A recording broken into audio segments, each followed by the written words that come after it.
오늘 창세기 22장 이삭을 번제로 드리는 내용이 성경에 나옵니다. 이게 이제 예배인데요, 예배. 그런데 여기서 가장 중요한 단어들이 똑같이 일괄적으로 나오는 게 있어요. 그래서 창세기 22장을 보면 다른 부분보다도 요 귀절은 꼭 우리가 반복해서 기억하고 있어야 된다는 그 귀절들이 하나 있는데, 그게 바로 뭐냐면 창세기 22장 4절의 말씀입니다. 4절의 말씀에 보면 제3일에 아브라함이 눈을 들어 그곳을 멀리 바라본지라 할 때 그 바라본지라, 그게 중요한 단어예요. 바라본지라, 이게 라라는 단어입니다. 창세기 22장 8절에 뭐라고 나오냐면 아브라함이 이르되 내 아들아 번제할 어린 양은 하나님이 자기를 위하여 친히 준비하시리라 하고 두 사람이 함께 나아가서 할 때 거기 준비하시리라 라는 말이 라라는 말을 썼습니다. 똑같은 단어예요. 그러니까 멀리 3일 길을 멀리 바라본지라 할 때 그 바라본지라 라는 말하고 여기 준비하시리라 라는 말이 같은 단어예요. 그 다음에 창세기 22장 13절 말씀입니다. 아브라함이 눈을 들어 살펴본 즉 한 순양이 뒤에 있는데 뿔이 수풀에 걸려 있는지라 아브라함이 가서 그 순양을 가져다가 아들을 대신하여 번제로 드렸더라. 아브라함이 눈을 들어 살펴본 즉 이럴 때 그 살펴본 즉 이라는 말이 라아, 똑같은 보다라는 단어입니다. 보다, 그러니까 아브라함이 보았다 그 말이고요. 그 다음에 창세기 22장 8절에는 하나님이 친히 준비하시리라 라는 말이 하나님이 친히 보시리라 그 말입니다. 그리고 22장 4절에 멀리 아브라함이 바라보았다 라고 할 때도 보았다 이렇게 이야기를 하는 것이죠. 이 말이요. 창세기 22장 14절입니다. 14절 보면 아브라함이 그 땅 이름을 여호와 이레라고 하였으므로 오늘날까지 사람들이 이르기를 여호와의 산에서 준비되리라 하더라 이렇게 되어 있거든요. 거기서 여호와 이레라는 말이 라아입니다. 보다라는 말이에요. 하나님이 보셨다라는 말이고요. 여호와께서 우리를 위하여 준비하시리라 하는 그 준비하시리라는 말이 라아입니다. 보다라는 말이에요. 하나님이 보실 것이다 이 말이에요. 그러니까 여기서 중요한 단어가 라라는 이 단어인데 반복해서 계속 나오는 단어죠. 준비하시리라, 보시리라, 하나님이 보신다 그 말이고요. 아브라함도 그 하나님이 보시는 걸 보았다. 그러니까 아브라함이 그걸 보았기 때문에 담대하게 갈 수 있었던 거예요. 만약에 아들들이라는데 생각해 보세요. 이거 내 아들 하나 드리면 이거 끝인데 어떡하지? 근데 아브라함은 보았다. 보았기 때문에 간 거예요. 그리고 하나님은 역시 준비하셨더라. 그러니까 이삭을 드리라는 게 아니었던 거죠. 이삭을 드리라는 게 아니라 이삭을 위해서도 무엇인가가 준비가 되어 있어야 돼요. 그러니까 하나님이 보고 있으면 되는 거예요. 여러분, 하나님이 여러분을 보고 계십니다. 그 하나님이 우리를 보고 있는 것을 우리가 보면 알죠. 그걸 모르는 거예요. 하나님이 우리를 보고 있다는 사실을 모르는 거예요. 그거를 우리가 못 보는 거예요. 하나님이 우리를 보고 있다는 사실을 우리가 못 본다. 그러니까 두려워하는 거예요. 그러니까 염려, 근심이 있고 슬픔과 고통이 있는 거예요. 하나님이 나를 아신다, 이 라라는 말은 깨닫고 알다라는 말도 되거든요. 하나님이 나를 깨닫고 알고 계신다는 것을 내가 그걸 깨닫고 안다면 무섭고 두렵겠는가? 하나님이 나를 아신다는데 그런 하나님이 나를 아신다는 사실을 내가 알면 되잖아요. 그게 라아입니다.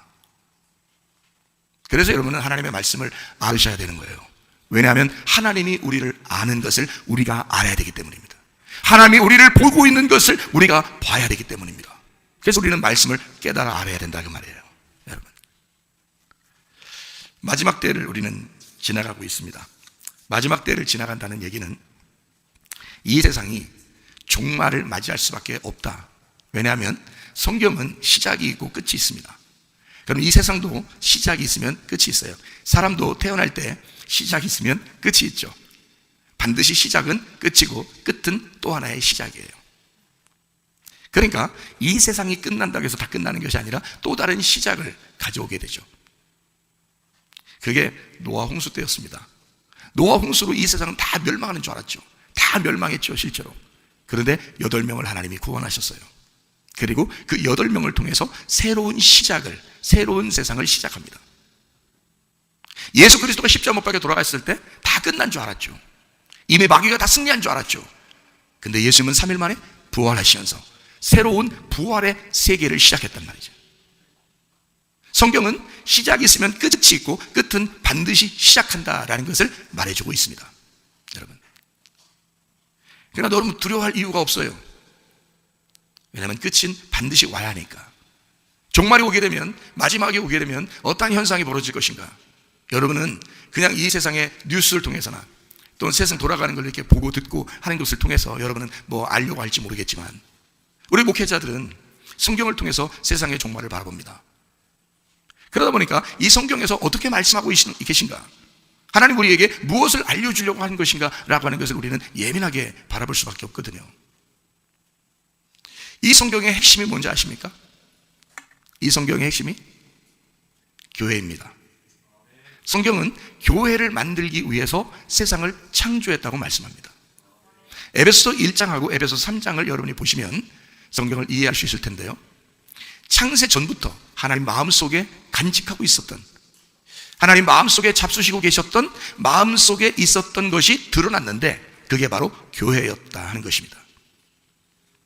누구를 통해서 교회가 형성되냐면 예수 그리스도의 죽음을 통해서 교회가 만들어졌습니다. 교회는 여러분 우연히 생긴 것이 아닙니다. 하나님의 놀라운 계획에 의하여 교회가 세워졌습니다. 사람들은 그걸 애써 외면하고 싶어 하죠. 왜냐하면 교회에 모이는 것이 귀찮으니까, 힘드니까. 그러니까 사람들이 얘기하고 사람들이 얘기하는 걸 듣고 보고 하면 자기들의 마음도 그쪽으로 쏠리게 되죠. 그러나 성경은 변함없이 우리에게 일관성 있게 말씀하시고 있는 것이 있었는데 그게 바로 교회를 하나님이 만들고 싶어 했다라는 말씀입니다. 예수 그리스도가 오신 목적도 교회를 세우기 위해서예요. 그래서 성경의 마지막은 교회가 그리스도의 신부가 돼서 어린 양의 혼인잔치에 들어가는 것으로 성경이 끝납니다. 그러니까 성경을 처음 읽을 때 세상 창조가 창세기 1장에 나오는데 요한일서록 21장, 22장 마지막에는 교회가 신부가 돼서 하늘나라에 들어가 산다는 것으로 마치게 됩니다. 시작이 있으면 마침이 있다 그랬죠. 그러니까 시작은 마침을 보고 시작을 보면 쉽다는 거죠. 창세기를 볼 때는 요한계시록을 보고 창세기를 보면 쉽겠죠. 왜냐하면 결론을 알고 창세기를 보면 아주 쉬울 거 아닙니까? 사람이 태어나서 죽음을 생각하고 이 세상을 살아가면 편합니다. 왜 편하냐면 세상 삶이 무엇인지를 알고 사는 거거든요. 그런데 죽음을 모르고 산다면 그 어떠한 어려움이 우리에게 닥쳐올 때 굉장히 염려하고 근심하고 고통스러워합니다. 두려워하고요, 무서워합니다. 그런데 죽음을 이미 알고서 우리가 살아가면 이 세상 살아가는 거 그렇게 어렵지 않습니다. 그러니까 결론을 알고 서론을 보게 되면 쉽죠. 근데 결론을 모르고 서론을 보니까 성경이 어렵게 느껴지는 것입니다. 성경의 결론은 교회예요. 교회가 그리스도의 신부가 돼서 영원히 그리스도와 함께 결혼 생활, 혼인의 잔치를 하고 있는 천국에 가는 것이 성경의 마지막이거든요. 그러면 창세도, 세상을 창조할 때도 이미 그것을 계획하고 성경을 썼다는 얘기고, 세상을 창조하는 목적도 교회를 만들기 위해서 세상이 있어야 하니까, 사람이 있어야 하니까, 그 사람을 교회로 만들려고 하니까, 그래서 세상을 창조할 수밖에 없었다는 결론이 나옵니다. 그러니까 교회가 목적이었던 거죠. 성경을 쓰는 목적, 그게 교회였습니다.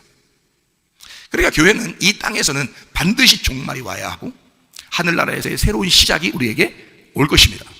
이것을 우리가 기대하면서 가는 것, 하늘나라의 소망을 바라보면서 사는 사람을 믿음 있는 사람이다 라고 성경은 가르치는 거죠. 그래서 믿음 있는 사람들만 천국에 들어간다 라고 말씀하는 거 아닙니까? 이해가 되시겠어요? 무슨 말인가? 그러니까 반드시 이 세상에 종말이 오려면 교회가 종말을 맞이해야 하는 것입니다. 그것을 도와주는 게 누구냐면 세상이에요. 세상의 교회의 종말을 도와야 이 교회가 종말을 맞이하고 드디어 새로운 시작을 맞이할 거니까. 물론 그 세상의 종말을 도와주는 그들도 하나님께서 마지막 때다, 이제는 시간이 다 됐다, 시간의 결정은 하나님이 하시니까, 시간이 다 됐다, 너희들이 좀 쓰임 말아야 되겠구나, 교회를 핍박하고 교회에 환난을 주고 교회에 어려움과 고통을 주고 그들이 순교하게 해서 이 세상의 마지막을 너희들이 장식을 해야 되겠구나 라고 하나님이 그 시간을 정해놓으면 아무도 시간을 알 수 없으니까 하나님만이 정하는 그 시간에 이 세상은 움직여지게 되어 있습니다. 그런데 지금 이제까지 없었던 일들이 전 세계적으로 확산되고 있습니다. 이건 어느 지역만 이루어지는 것이 아니라 전 세계적으로 지금 어마어마한 일들이 벌어지고 있단 말입니다. 이상하죠? 하나님의 시간이 멈출 때가 됐다는 얘기입니다. 이때 여러분과 저는 하늘나라 소망을 바라봐야 되겠죠. 죽으면 죽으리라. 순교할 각오를 가지고 예배드리지 않으면 안 되는 시기가 왔다. 일제시대 여러분 아시죠? 일제시대 때 교회가 예드린다고 교회 불태우고 사람들 죽였습니다. 아십니까? 그리고 기독교인들이 나서서 3.1 운동도 벌이고 순교할 각오를 가지고 독립운동을 해서 나라를 쟁취했습니다. 그것도 아십니까? 그때 기독교인들이 나서지 않았으면 나라는 영원히 차지 못했습니다. 기독교인들이 나섰기 때문이었습니다. 그러면 전쟁, 우리나라에 큰 남북 전쟁이 있었습니다. 그때 교회는 예배를 고수했습니다.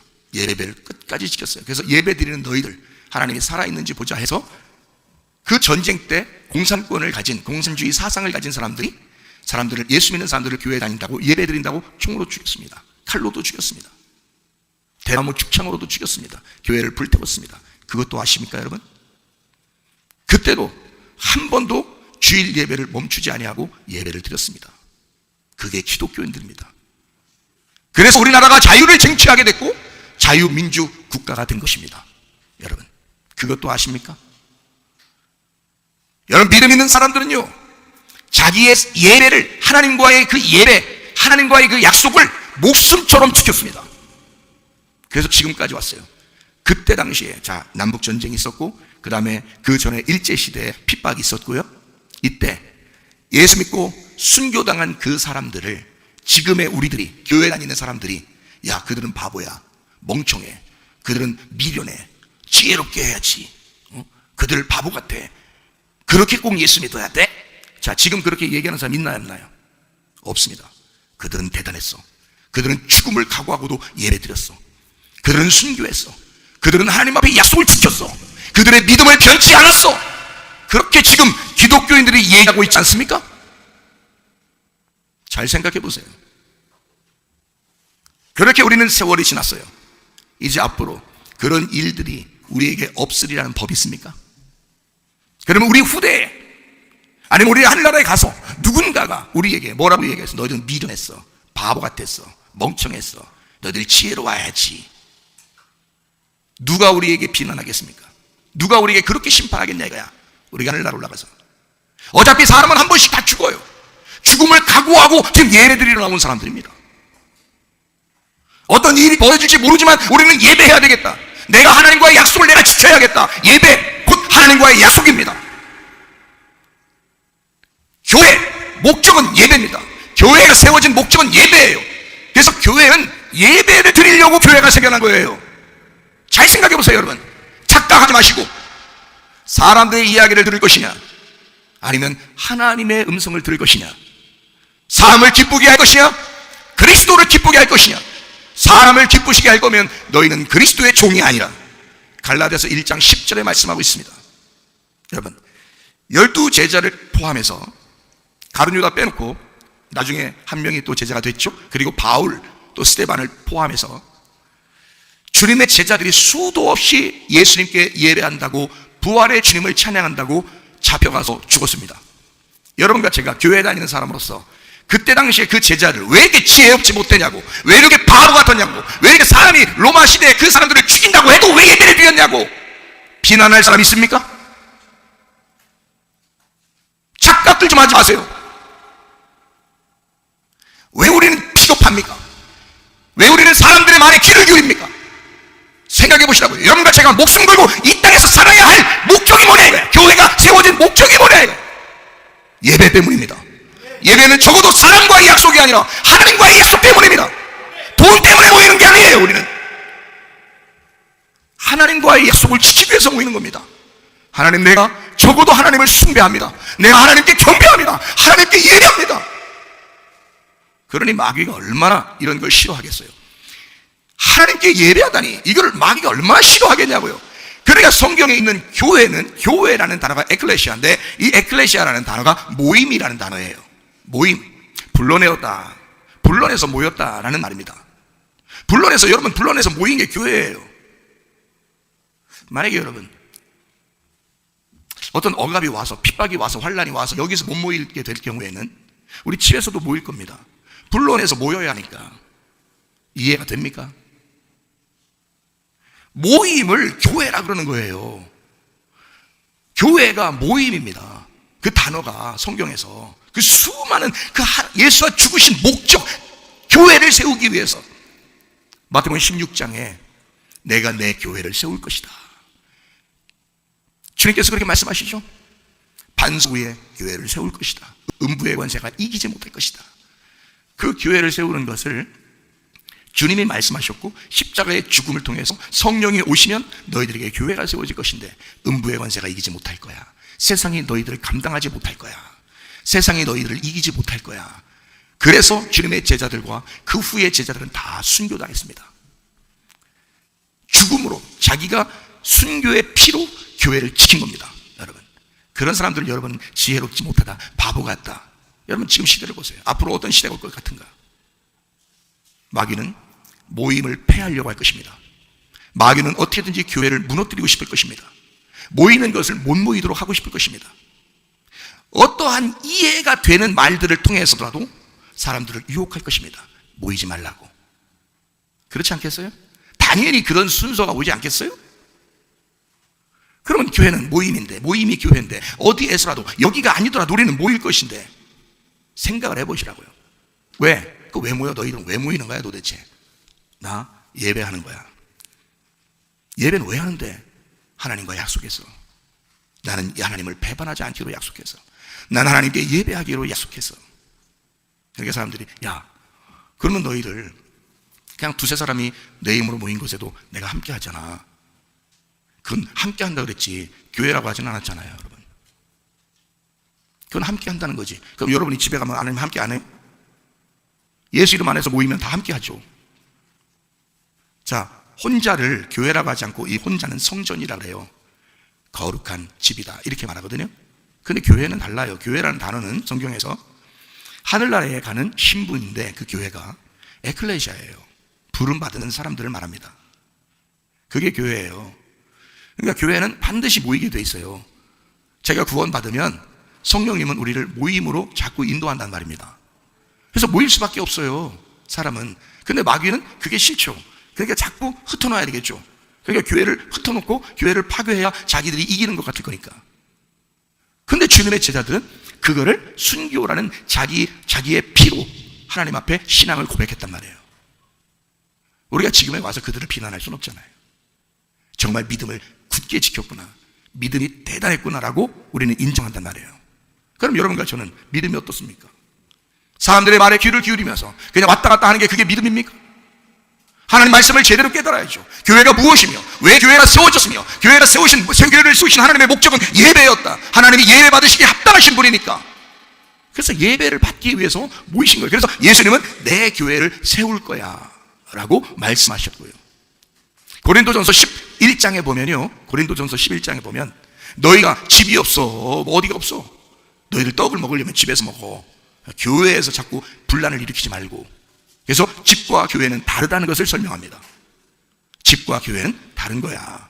너희들의 집에서 그냥 니네들끼리 배부르게 먹고 싶으면 집에서 먹어. 교회는 그렇게 하는 거야. 서로 떡을 나누면서 서로 우리가 한 몸이라는 걸 증명하는 데가 교회야. 그렇게 고린도전서 11장에 말씀하고 있거든요. 그리고 난 다음에 성령이 이제 예수님 돌아가시고 나고 부활하셔서 성령이 임하셨습니다. 사도행전 2장 46절에 그들은 날마다 성전에 모이기를 힘썼다 그랬습니다. 다시 말하면 거룩한 집에 모이기를 힘썼다 그랬습니다. 날마다 모였다 그랬습니다. 그래서 그들은 죽음을 각오하고 모였기 때문에 그 모임들이 생겨난 것이 지금의 교회들이에요. 그러나 교회는 없어지지 않았습니다. 계속해서 교회가 있어요. 지금에 와서 아무리 교회가 모이지 말라, 예배드리지 말라 한들 안 모이는 사람들이 다 안 모이는 사람들이 생기겠습니까? 불가능합니다. 전 세계적으로 무슨 일이 벌어져도, 전쟁이 일어나도, 핍박이 와도 환난이 와도 전염병이 돌아도 교회는 살아있을 것입니다. 진정한 교회는 교회도 모일 것입니다. 왜냐하면 교회의 목적이 예배였기 때문에 예배를 드리지 않으면 자기의 생명력을 잃어버리거든요. 그렇기 때문에 교회인 사람들은 반드시 예배를 통해서 자기의 생명을 확인합니다. 여러분, 장작불이요 막 이렇게 탑니다. 근데 나무 하나를 이렇게 빼가지고 불이 붙었다고 해서 저쪽에 던져놓으면 어떻게 되던가요? 꺼져버립니다. 불이 붙은 장작은 반드시 모아놔야 돼요. 그래야 활활 타오르게 돼 있습니다. 그게 교회의 모습과 비슷해요. 하나님의 성령을 받은 자가 혼자 집에서 그냥 나 혼자 예배 드리면 되지 뭐 길에서 예배 어디든지 하나님 나와 함께 하시지 뭐 예배 드리면 되지. 해보세요. 어느 날 꺼져 있는 당신을 발견할 것입니다.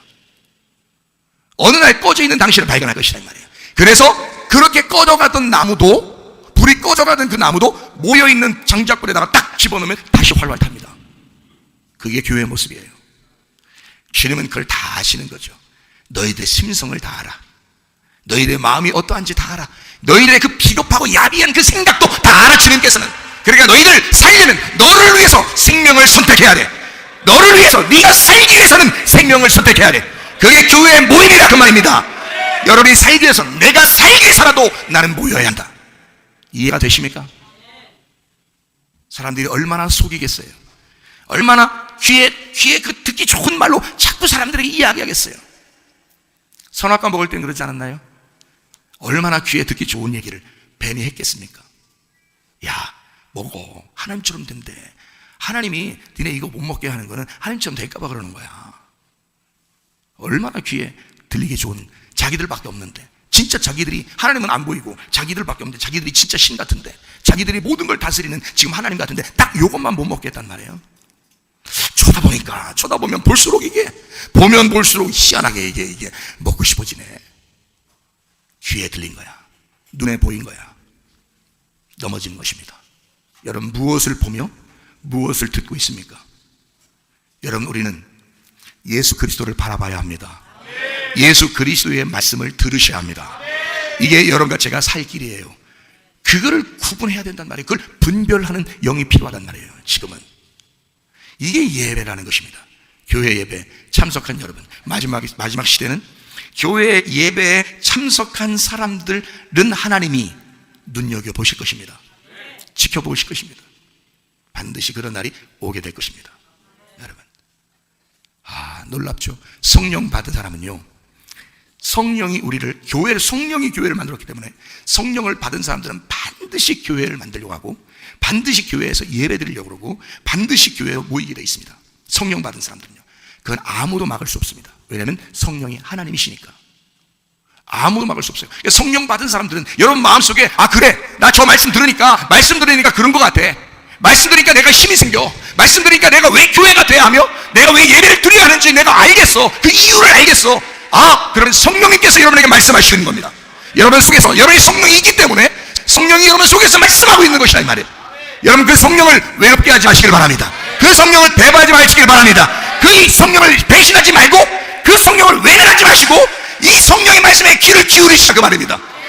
이해가 되시겠어요? 성령이 오시면 반드시 교회를 만드십니다. 그리고 예배를 드리게 만듭니다.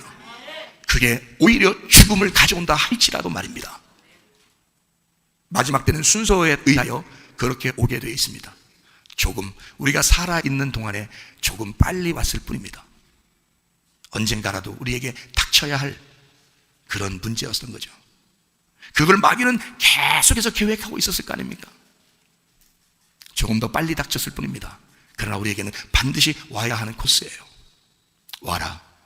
담대하게 그것을 맞이할 수 있는, 환영하는 그런 그리스도인들이 되어야 합니다. 그래야 믿음으로 승리할 수 있습니다. 이해가 되시죠? 무슨 말인가? 예배 안 드린다는 건 정상이 아닙니다. 예배 안 드리는 교회가 있다? 정상이 아닙니다. 온라인으로 예배 드리면 된다? 정상이 아닙니다. 여러분, 온라인으로 예배 드리면 무릎 딱 꿇고 양복 딱 입고 준비해서 딱 취고, 내가 진짜 교회는 못 가지만, 내가 아프니까 교회는 못 가지만, 내가 멀리 떨어져 있어서 교회는 못 가지만, 하나님, 내가 진정으로 우리 성도들, 하나님의 가족의 모임, 내가 우리 하나님의 가족인데 가족들을 정말 보고 싶은데, 만나고 싶은데 내가 그러지 못했습니다. 막 눈물을 펑펑 흘려가면서 그렇게 목사님 설교 딱 틀어놓고 그렇게 예배드리는 사람 몇 명 되겠어요? 첫날은 그럴지도 모르겠죠.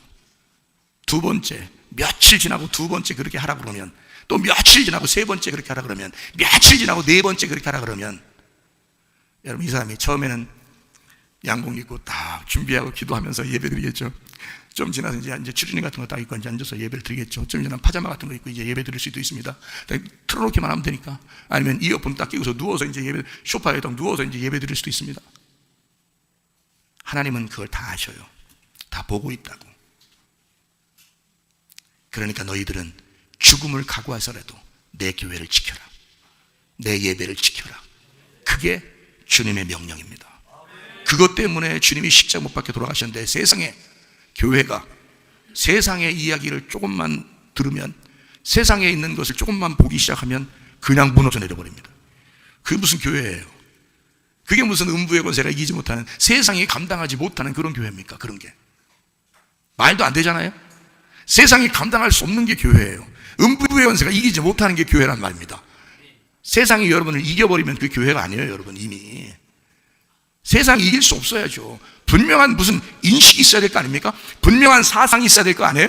지금은 사상의 전쟁이에요. 이념의 전쟁, 이데올로기의 전쟁입니다. 그래서 이마에 표를 받아야 돼요. 누구 표를 받느냐? 세상의 표를 받을 것이냐? 하나님의 표를 받을 것이냐? 너희의 사상은 어디에 있느냐? 너희는 무슨 생각을 하려, 무슨 이념을 가지고, 무슨 이데올로기를 가지고 살아가느냐? 하나님의 사상으로 살아갈 것이냐? 세상의 사상으로 살아갈 것이냐? 나는 하나님의 말씀이 내게 있는 한 하나님의 사상으로 살아가기를 내가 원합니다. 그럼 여러분과 저도 모두 다 함께 여러분에게 제가 말씀하는 것은 하나님의 사상이 여러분을 지배해야 되지 않겠습니까? 여러분의 이마에 하나님의 표가 있어야 되지 않겠습니까? 이 세상의 표가 아니라, 마귀의 표가 아니라 하나님의 사상의 표가 여러분의 이마에 있어야 되지 않겠느냐. 이해가 되시겠죠? 우리가 모인 거, 이거 모여도 되는 건가? 당연히 모여야죠. 생각을 해보세요. 민수기 19장 12절 19절의 말씀에 보면 이런 말씀이 있습니다. 민수기 19장 12절 19절의 말씀에 보면요, 그는 셋째 날과 일곱째 날에 잿물로 자신을 정결하게 할 것이라. 그래야는 정하려니와 셋째 날과 일곱째 날에 자신을 정결하게 하지 아니하면 그냥 부정하니. 그 정결한 자가 셋째 날과 일곱째 날에 그 부정한 자에게 뿌려서 일곱째 날에 그를 정결하게 할 것이며, 그는 자기 옷을 빨고 물로 몸을 씻을 것이라. 저녁이면 정결하리라. 3일째와 일곱째 날에 정결하게 하라고 그랬습니다. 뭘로? 물로 정결하게 하라. 잿물로, 부활의 말씀으로, 예수 그리스도의 그 부활하신 말씀으로 너희가 정결해야 된다. 그런 말씀이에요. 민수기 31장 19절의 말씀에 보면, 19절이요, 너희는 이래 동안 진영 밖에 주둔하라. 누구든지 살인자나 죽임을 당한 사체를 만진 자는 셋째 날과 일곱째 날에 몸을 깨끗하게 하고 너희의 포로도 깨끗하게 할 것이며. 이렇게 되어 있습니다. 여러분, 예수 안 믿는 사람을 성경에서는 죽은 자라 그렇게 말합니다. 시체라. 성경에서는요.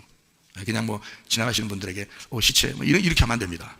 예수님 안 믿는 사람을, 성경에서 예수님 안 믿는 사람을 죽은 자라 이렇게 말해요. 예수님을 믿게 된 사람을, 성령 받은 사람을 산 자라 이렇게 말합니다. 그래서 산 사람은 죽은 자를 만졌을 때 셋째 날과 일곱째 날에 물로 정결하게 해야 합니다.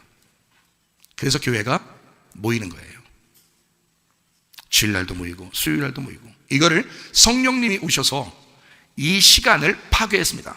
성령님이 오셔서 어느 때 어느 날짜를 정한 게 아니라, 그건 예수의 부활 안에서 주님의 안식으로 모여야 한다라고 하는, 주님의 부활을 중심으로 날마다 모여야 된다라고 하는 것으로 바꿨습니다.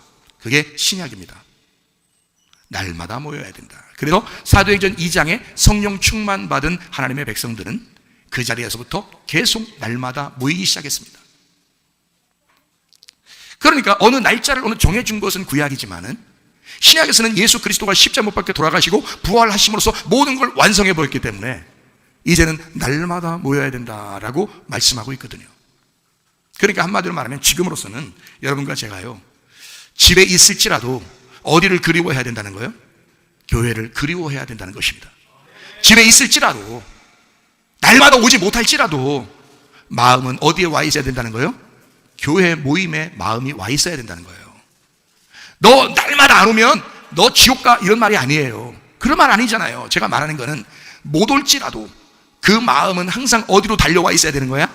교회로 달려와 있어야 된다는 거죠. 그 모임에 달려와 있어야 된다는 거죠. 우리들은 참 불행 중 다행인지 축복인지 성문 기독학교라고 하는 것을 운영하기 때문에요, 뭐 기숙사에서라도 매일 예배 드리면서 모입니다. 뭐 한 명, 두 명 이렇게 하는 게 아니라 다 같이 이렇게 모여서 예배를 드립니다. 참 놀랍죠. 그러니까 이 모임이라고 하는, 그렇게 모이니까 젊은 학생들이, 어린 아이들이 그 예배를 참석하면서 뭐라고 얘기하는지 아십니까? 목사님, 죽으면 죽으리라 하겠습니다. 순교 각오하고 하나님을 예배하겠습니다. 이래요. 왜? 모이면 장작불이 더 타게 되니까. 근데 여러분, 이것을 흩어놓으면 마귀가 승리하게 되는데, 마귀가 승리하는 줄 알아도 결국 예수의 교회가 승리할 것입니다. 음부의 권세가 이기지 못하기 때문에 결국 우리 같은 교회들이 다시 일어날 것이다. 이런 빛을 보고 어느 교회든지 이 교회를 다시 샘플로 바라보게 될 것이다. 어제만 해도 목사님들이 저에게 연락이 왔어요. 목사님 어떻게 할 것입니까? 목사님 어떻게 할 거예요? 어떻게 하면 좋겠습니까? 연락이 왔어요. 예배 드릴 거예요. 우리는 예배할 거예요. 아, 그래요? 그러면 우리도 예배 드려야지. 우리도 예배 드려야 되겠다. 목사님이 그렇게 말씀하시고 담대하게 얘기하니까 우리도 예배할게요. 여러 목사님들이 저에게 연락이 왔어요. 여러분, 시대가 이렇게 급작하게 돌아가고 있습니다. 참 희한하죠? 여러분, 하나님은 진정한 교회, 세상의 소금과 같은 교회, 어둠 가운데 빛과 같은 교회를 남겨놓으실 것입니다. 그게 이 마지막 시대가 아닌가. 점점 어두워져야 진짜 빛이 드러나게 되기 때문에, 정말 맛이 없는 세상이 와야, 그 맛이 없는 세상이란 말은 그리스도인들에게는 진짜 세상에 맛이 없는 시대가, 그게 마지막 때 아니에요? 그 맛이 없는 세상에 진짜 소금이 돼야 그 소금을 넣고 싶을 거 아닙니까? 여러분과 제가 빛과 소금 되시는 예수 그리스도로 모여야 합니다. 그 예수를 놓치면 큰일 납니다. 네, 빛으로 밝혀져야 하고 소금으로 맛이 드러나야 되는 거예요. 그게 우리 마지막 때예요. 아이, 목사님이니까 뭐 그렇게 우리까지 뭐 같이 싸잡아서 같이 그렇게 아니, 여러분, 예수님이 자기를 따라오라 그런 건 예수님 혼자 죽겠다는 거예요. 같이 다 같이 죽으라는 거예요. 네? 아니, 예수님이 그러되 너희가 나를 따라오려거든 자기를 부인하고 십자가를 치고 따라올 것이니라. 그러되 그럼 예수님 혼자 죽겠다는 거 아니네. 같이 다 죽어야 된다는 얘기네. 그래야 천국 올라간다는 얘기네. 그죠? 그렇다고 우리 금방 죽지 않아요. 그렇게 되는 게 아닙니다. 여러분의 생각을 죽일 것이고 여러분의 마음을 죽일 거란 말이에요. 여러분의 사상을 죽일 거란 말이에요. 그리스도를 따라야 되겠다는 그 사상을 빼내갈 거란 말이에요. 여러분, 이마에서 하나님의 표를 받지 못하도록 할 거란 말이에요. 그러나 하나님의 표를 받은 사람들은 예전이나 지금이나 꿋꿋하게, 이스라엘 백성들이 6월절 어린 양의 피로 구원받고 애굽을 탈출하여 광야로 나와서 또 가나안 땅까지 들어갈 때까지 변함없이 그 믿음을 지켰던 사람 두 사람이 있었는데 여호수아와 갈렙이었습니다. 그 땅을 차지하게 되는 여호수아와 갈렙처럼 믿음 그렇게 갖고 살라고 우리는 얼마나 외쳐댑니까? 우리는 얼마나 그 믿음을 사모하며 그 사람들을 우러러봅니까? 우러러볼 대상이 아니에요. 그분들은 우리도 그렇게 살아야 될 대상이지. 우리와 똑같은 사람이에요.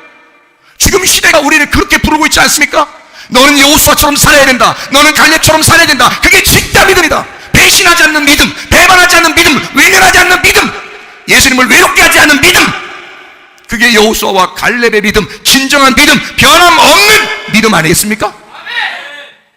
그게 우리들에게 요구하는 것이 뭐 그렇게 대단한 걸 요구하는 것처럼 그렇지 않아요. 그냥 우리 생활하던 대로 살면 됩니다. 우리 생활하던 대로 살면 돼요. 교회니까 교회에 모인 것이고, 모였으니까 예배하는 것이고, 우리 그냥 생활하던 대로 하면 됩니다. 세상이 어떻게 돌아갈지라도. 자, 노아 방주가 이렇게 있죠. 노아 방주 안에 탄 사람들은 안전했습니다. 보호를 받았습니다. 하나님이 그들 8명을 지켰습니다. 그들 속에 같이 타고 있던 노아의 방주 안에 같이 있는 짐승들도 다 하나님이 지키고 보호했습니다. 여러분 이해가 되시죠? 근데 밖에는 무슨 일이 벌어졌나요? 바다가 그냥 막 융기에서 확 올라오는가 하면, 위에서 홍수가 막 떨어지는가 하면, 바람이 불어서 확 막 난리를 치는 그런 세상에 이 노아 방주 안에서는 아마 내 예상으로는 잠을 잤을 것입니다. 그 1년 동안 배 안에 있었는데 생각해봐요. 잠 안 자었어요? 근데 밖에는 난리가 나는 거예요. 밖에는 난리가 나. 그러나 그리스도 예수가 안에 있는 사람은요, 평안합니다. 이 노아의 방주가 이미 무덤이었거든요. 그 안에 들어간 것이 이미 무덤이었어요. 이미 죽음이었단 말이에요. 거기서는 잠을 자고 있는 거죠. 안식을 하고 있는 거죠. 예수 그리스도 안에 우리가 들어가 있으면 나는 이미 죽은 거예요. 이미 죽은 사람은 밖에서 아무리 요동쳐도 우리는 안식할 수 있습니다. 잠을 잘 수가 있습니다. 마음의 평안함을 누릴 수 있습니다. 이해가 되시죠? 그러니까 여러분과 제가 이 세상의 말에 귀를 기울일 필요가 없다. 우리는 하나님의 말씀이 무엇을 말씀하고 있느냐, 우리는 하나님 말씀 따라가다가 천국까지 가야 되겠구나 라고 하는 사람들이죠. 이해가 되시죠? 무슨 말인가요? 교회는 예배 공동체입니다. 예배를 드리기 위한 하나님의 가족의 모임입니다.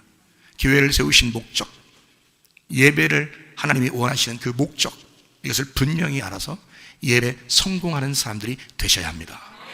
이제 내가 살아도 주 위에 살고,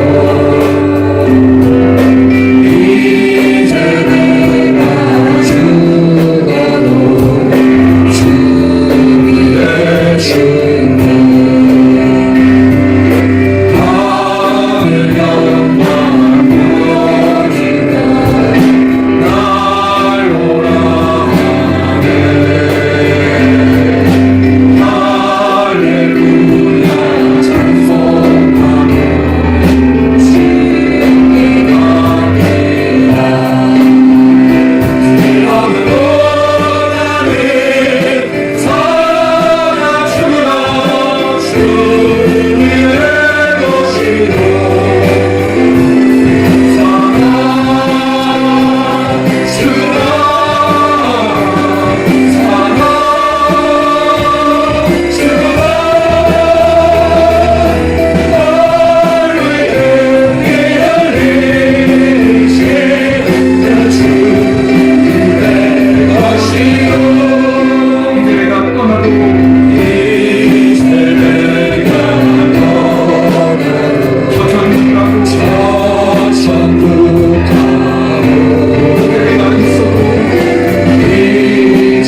일어서서 한번 기도하겠습니다. 우리 하나님 앞에 기도할 때 하나님 아버지, 우리가 사나 죽으나 오직 우리는 주님의 것입니다. 이미 내가 죽었으니 하나님 성령으로 충만하게 하시고 하나님 그리스도 예수 그리스도 주님과 동행하다가 주님 만나게 하옵소서. 기도합니다. 우리 하나님 아버지가 인도하시고 사랑하심을 믿습니다. 아버지 하나님 도와주시옵소서. 우리 하나님 인도해 주시옵소서. 하나님 아버지여 함께 하시고 사랑하심을 믿습니다. 아버지 하나님, 우리가 사나 죽으나 오직 우리는 주님의 것입니다. 주의 음성 듣기를 원하고 주의 표를 받기를 원하고 우리 하나님 주님 보기를 원합니다. 우리 하나님 아버지여 주님을 사랑합니다. 예배하며 주님과 동행하다가 주님 만나기를 소원합니다. 하나님 아버지여 도와주시옵소서. 우리 하나님 아버지여 인도해 주시옵소서. 우리 하나님 아버지여 도와주시오. 나라와 민족을 불쌍히 여겨주시옵소서.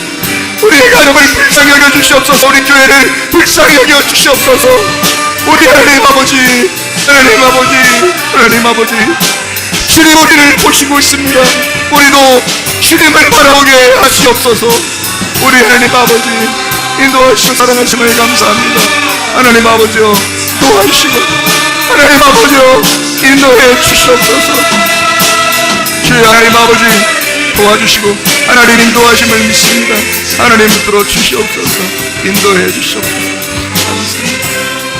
우리 하나님 아버지, 하나님은 예전에도 지금도 앞으로도 우리를 보시고 있으시며 하나님 우리를 위해서 준비하시는 하나님이신 줄로 믿습니다. 하나님, 우리도 주님 바라보기를 원합니다. 준비하신 그 주님과 함께 동행하고 교회를 세우신 목적, 예배를 해야만 하는 우리의 당위성, 주님과 동행하다가 주님 만나게 도와주시옵소서. 예수의 음성을 듣게 도와주시고 예수를 바라보다가 주님 만나게 도와주시옵소서. 예수 그리스도 존귀하신 이름 받들어 기도 올리옵나이다. 아멘. 주님께서 너를 복주시고 너를 지키시기를 원하며 주님께서 그분의 얼굴을 내게로 향하여 드사 내게 은혜 베푸시기를 원하고 주님께서 그분의 얼굴을 내게로 향하여 드사 내게 평강 주시기를 원하노라. 이제는 우리 주 예수 그리스도의 은혜와 하나님의 사랑과 성령의 교통하심 교회와 가정에 영원토록 함께 할지어다. 아멘.